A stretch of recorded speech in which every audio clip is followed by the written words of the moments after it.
Absolutely. I would say in general, I do not think my peers are aware that I am a neurodivergent individual always. I often introduce myself as one, especially because I am promoting a program at the college that I work at, Chestnut Hill College.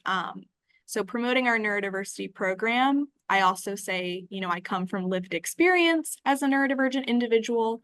I think sometimes I'm often met with, oh, I would have never known, which I think sometimes can speak to people's biases towards neurodivergent individuals.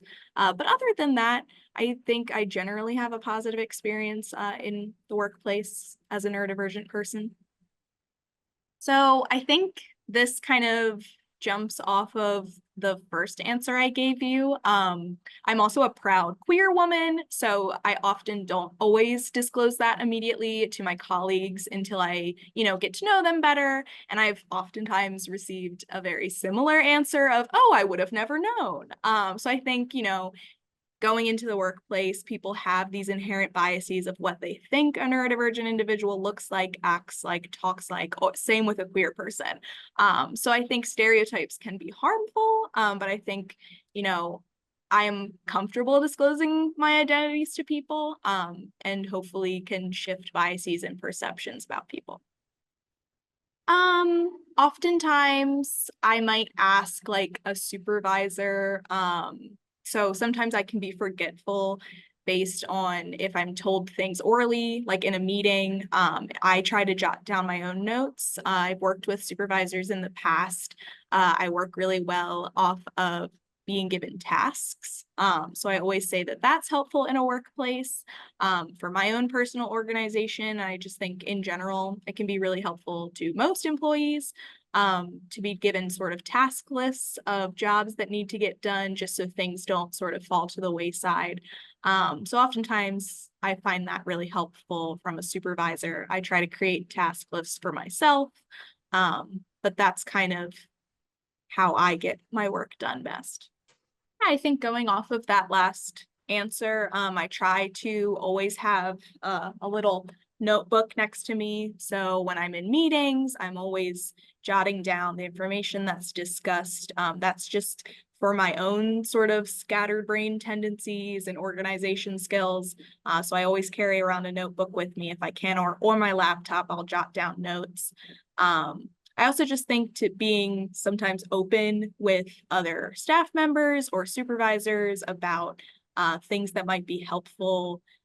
For example, I think in my job, we oftentimes have sort of what's called an open door policy. Personally, for me, I can get kind of distracted by noise in the hallway. So sometimes I don't always have my door open, but just communicating with both the students that I'm working with and other peers that as long as you knock on my door, I sort of have that open door where you can come in unless I'm obviously in a meeting.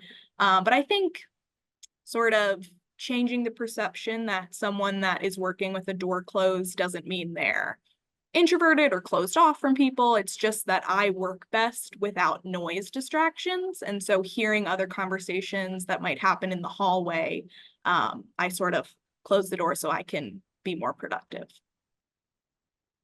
Oh, Yeah, already I think, yeah, we touched on that a little bit. yeah. So for me, I have a noise sensitivity.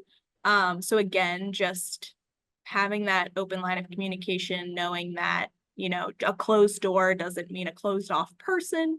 And so as long as the employee feels comfortable, like sharing with the employer that they might be closing their door not because they're slacking off in their office, just because I personally have a noise sensitivity. So being able to really like hone in on my work in my office while it's totally welcome for people to come by, knock on my door and come on in.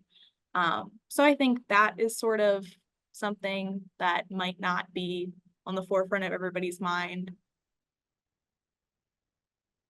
I think awareness is a start that honestly a lot of places of employment workplaces still need to improve on. I would hope that workplaces would be open to staff or faculty trainings on working with not only neurodivergent students, like I work at a college, but I certainly have neurodivergent peers that I'm working with, coworkers, colleagues. So being open to having those sort of trainings, and just listening to people with lived experience, to try to, combat these biases that people might have. I think really having an open line of communication with your employees and asking them what works best for them. I know, like I had said, for me, having task lists is often helpful, so it's something I can refer back to.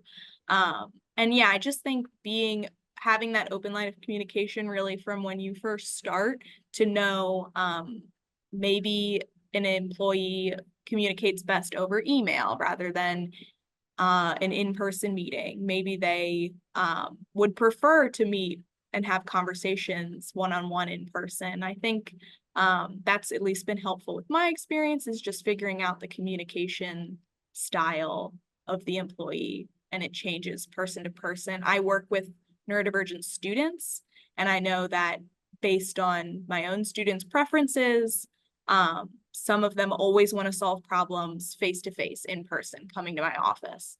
Other students check their email really regularly. So I think just always connecting with either the employee or the student to see what works best for them communication wise.